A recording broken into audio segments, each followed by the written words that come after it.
asxaabtu waa salaamantiin galabta meel magaalada ka baxsan ayaan soo baxay kaligay ayaa waqti qaadanaya runtii waa meel oo aad u qurux badan oo so beautiful ah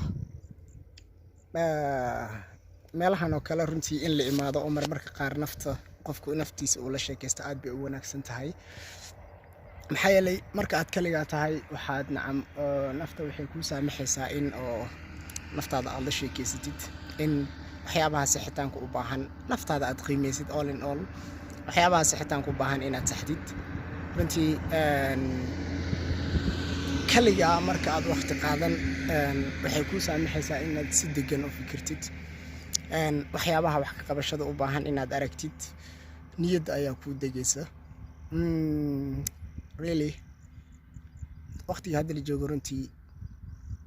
dadka waxaa lagu jiraa xilli dadka aysan kali waqti qaadan karin meelahan oo kaleeto meel jawisaan u degan inaan imaano oo aan xasuusano oo aan imaanana runtii waqti xaadirkan amaba jawigan lagu jira aad bay u adag tahay haddii aad hesho fursad aad naftaada kula qaadato jawiyada noocan oo kale ah marnaba ha kala bakhaylin haddii xitaa aanad haysan fursadda u abuur naftaada fursadda noocan oo kale ah waayo jawiyada noocan oo kale waxay korinayaan